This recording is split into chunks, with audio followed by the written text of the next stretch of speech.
이번 화에도 춘추전국 시절부터 시작하여 현재까지 보존되어 있는 12개의 학파인 소설가, 의가, 농가, 잡가, 명가, 음양가, 종행가에 이어 8번째로 병가에 대해 알아보도록 하겠습니다. 병가는 말 그대로 군사를 지휘하거나 전술을 연구하는 오래된 학파로 대표인물로 주나라의 개국 공신 강자라고 생각하는 사람도 있지만 대부분 병가의 대표인물은 손자병법을 저술한 손무를 병가의 창시자로 인정합니다. 손무는 워낙 제나라 사람이었지만 전란을 피해 오나라로 이주한 후로부터 병법을 연구하기 시작하며 오자서의 추천으로 오왕부차를 도와 초나라와 월나라와의 싸움에서 대승을 거두지만 오나라 왕 부차가 자신의 절친인 오자서를 살해하자 그 후로부터 시골에서 은둔 생활을 시작하며 또다시 병서를 저술하다 돌아갑니다. 병가들은 계략, 행군, 진영, 외교를 강조하는 전술가, 날씨, 점술, 지형, 심리를 강조하는 음양가, 군사들의 병기, 함정, 공성기계를 강조하는 기교가 들로 나누어지나 이들은 모두 자신과 상대방의 상황을 알면 100번 싸워도 패배하지 않는다는 지피지기 백전불태를 강조합니다. 병가는 군사들에게 어떤 상황에도 상대방의 의도에 대적할 수 있는 변화를 요구하고 기세와 외교로 상대방을 제압할 것을 주장합니다. 우리는 영화나 소설 게임 속에서 대규모의 전쟁 화면의 웅장함을 보면서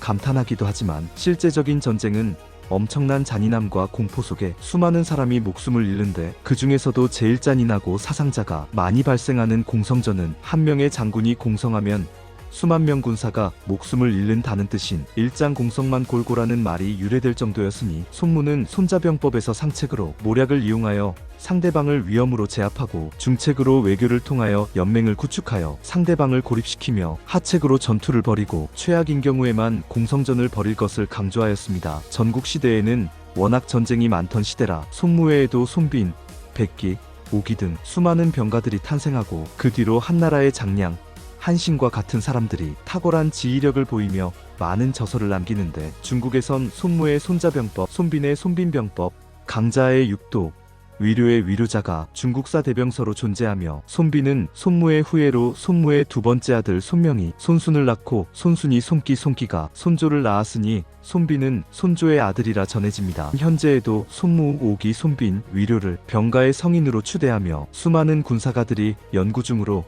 이 중에 13편으로 구성되어 있는 손자병법은 중국뿐만 아니라 많은 나라의 군사가들에 의해 연구 중입니다. 9번째 알아볼 학파는 도가이며 도교는 중국의 3대교 중의 하나로 엄청난 영향을 준 학파이기도 하나 도가의 사상 자체가 전국시대나 중국 역사에 대한 영향력이 유가와 법가보다 적어 먼저 설명하도록 하겠습니다. 도가의 대표인물은 노자이며 본명만 이정, 이담, 로담이라는 주장이 다르고 출생지까지 초나라, 진나라, 송나라라는 해석이 각자 다르며 기원전 551년부터 주나라의 도서를 관리하는 관직을 하던 중 상용이란 사람한테서 학문을 배우게 되나 기원전 535년 감간공이란 사람의 배척을 받아 관직을 그만두고 로나라에 있는 친구의 장례식에 참가하던 중 17살 된 공자를 만나 학문을 가르치게 됩니다. 이후에도 공자가 26세와 51세가 되었을 때 2번이나 노자를 찾아와 가르침을 받으며 도서관직에서 또 한 번 파면당한 노자는 기원전 485년 주나라를 떠나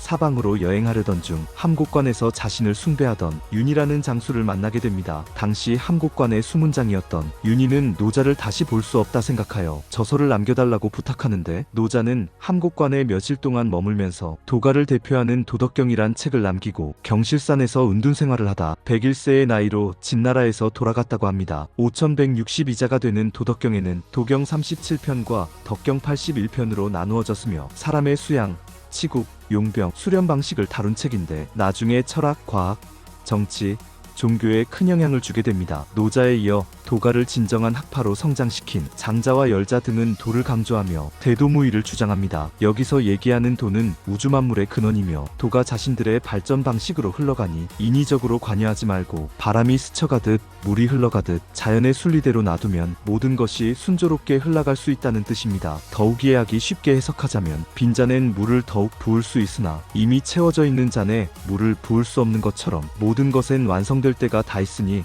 급하게 하지 말라는 뜻입니다. 저의 해석 방식으로 설명하면 사람은 누구나 태어날 때부터 방식과 시간이 다르지만 언젠가는 자신이 죽을 거란 결말을 알고 있듯이 사는 동안 너무 애를 태우지 말라는 뜻이며 그렇다고 오늘부터 이불을 덮고 누워만 계시라는 얘기가 아니고 현재 진행 중이나 이미 지나간 일에 너무 집착하거나 아쉬워하지 말고 평온한 마음으로 받아들이면 될 수 없었던 일도 성사될 수 있다는 이야기입니다. 도가의 사상을 한나라에 들어서면서 점점 변화하여 도교라는 종교가 탄생하게 되는데, 도가와 도교는 본질적으로 다른 것이, 도가는 철학적으로 자연과 인간이 하나가 된다고 판단하여 신앙을 요구하지 않으며 사람 자신의 정신적 수양을 강조하여 수련과 신비한 힘을 추구하지 않는 반면, 도교는 도덕경을 자신이 경전으로 노자를 자신의 신으로 추대하지만 그 외에도 민간의 점술과 귀신도 숭배하여 도교는 헤아릴 수도 없이 크고 작은 신이 존재하는 다신신앙을 가지고 있으며, 수련과 단약을 통하여 어떤 사람도 신선이 될 수 있다는 것과 장생불로할 수 있다는 것까지 강조합니다. 종교,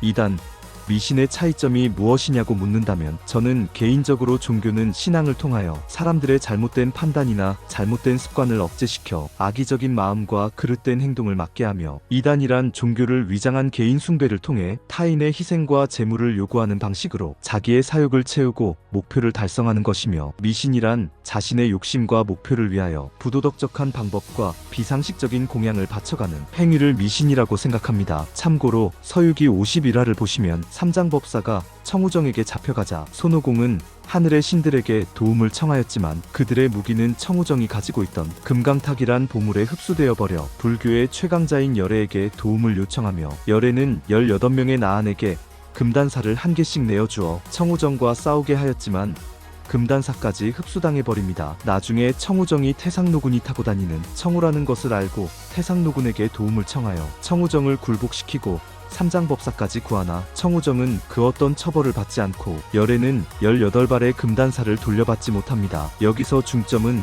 이 한 알의 금단사는 하나의 금산으로도 바꿀 수 없는 보물로 묘사되어 있습니다. 여러분, 진정한 신이 있다면, 진정한 신이라면 여러분의 금여푼이 필요할까요? 여러분은 교와 미신의 차이가 무엇이라고 판단하시나요? 다음 화에는 묵가에 대하여 알아보도록 하겠습니다. 여러분들의 구독과 좋아요는 항상 저에게 가장 큰 힘과 용기가 되어줍니다.